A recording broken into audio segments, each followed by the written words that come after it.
اعوذ باللہ من الشیطان الرجیم بسم اللہ الرحمن الرحیم۔ حضور پاک صلی اللہ علیہ وآلہ وسلم صحابہ کی محفل میں جلوہ فرما تھے کہ ایک شخص حاضر ہوا اور عرض کرنے لگا، یا رسول اللہ صلی اللہ علیہ وآلہ وسلم، کوئی ایسا مومن بھی ہے جو جہنم میں رہے گا؟ حضور پاک صلی اللہ علیہ وآلہ وسلم فرمانے لگے، ہاں، ایک شخص ایسا ہوگا جو جہنم کی گہرائی میں 1000 سال رہے گا اور مسلسل اونچی آواز میں پکارتا رہے گا، یا حنان یا منان۔ ایک دن اس قدر اونچی اور بلند آواز سے ہی یا حنان یا منان کہے گا کہ حضرت جبرائیل علیہ السلام جہنم کے قریب سے گزرتے ہوئے اسے سن لیں گے۔ حضرت جبرائیل علیہ السلام حیران ہوں گے کہ یہ کیسی عجیب بات ہے، کوئی مسلسل یا حنان یا منان پکار رہا ہے۔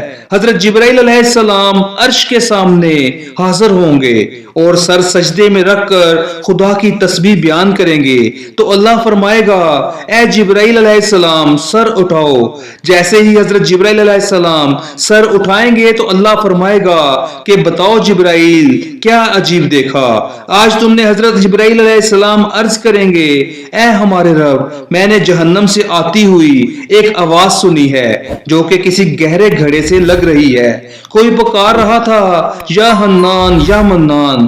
اللہ فرمائے گا، اے جبرائیل، جہنم کے مالک کے پاس جاؤ اور اسے کہو کہ جو بندہ یا حنان یا منان کی صدا لگا رہا ہے اسے جہنم سے نکال کر تمہارے حوالے کر دے، پھر اسے میرے پاس لے آؤ۔ حضرت جبرائیل علیہ السلام جہنم کے دروازے پر تشریف لے جائیں گے، دروازے پر دستک دیں گے تو مالک باہر آئیں گے۔ حضرت جبرائیل علیہ السلام انہیں اللہ پاک کا حکم سنائیں گے، حکم سن کر مالک جہنم کے اندر جائیں گے۔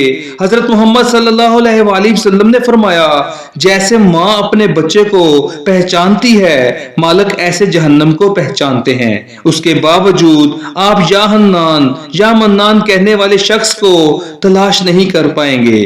باہر تشریف لائیں گے اور حضرت جبرائیل علیہ السلام سے عرض کریں گے، اے جبرائیل، جہنم نے گہرا سانس لیا ہے، اس لیے کون سی چیز پتھر ہے، کون سی چیز لوہا ہے اور کون انسان ہے، اس کی پہچان نہیں ہو رہی۔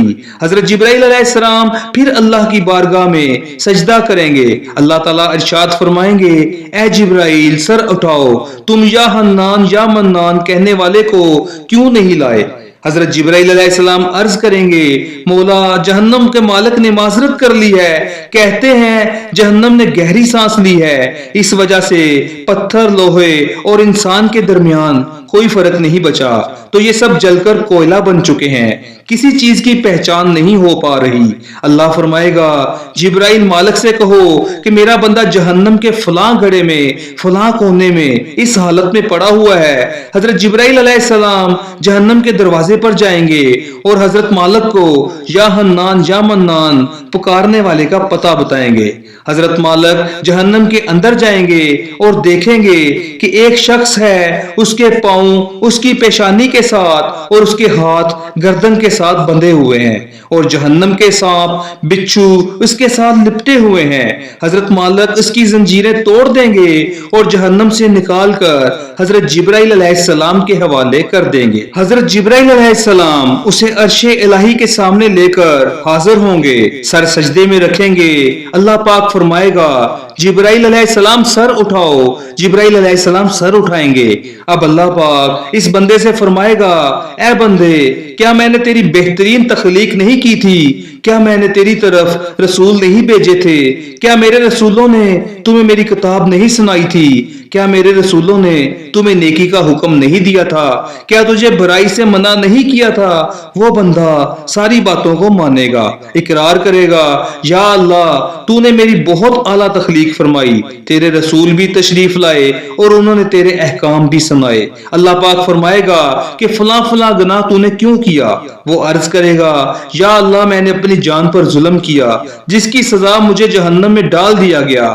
اے اللہ، اس کے باوجود میری امید نہیں ٹوٹی، مجھے تمہاری رحمت سے امید تھی، میں یا حنان یا منان پکارتا رہا، مولا تو نے مجھے اپنے فضل سے جہنم سے نکالا، یا اللہ مجھ پر رحم فرما۔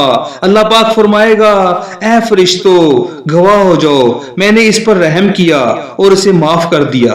اللہ تعالیٰ سے دعا ہے کہ اللہ تعالیٰ ہمیں سمجھنے اور سیکھنے کی توفیق عطا فرمائے۔ اس طرح کی مزید ویڈیوز کے لیے ہمارے چینل کو سبسکرائب کریں۔ بہت شکریہ۔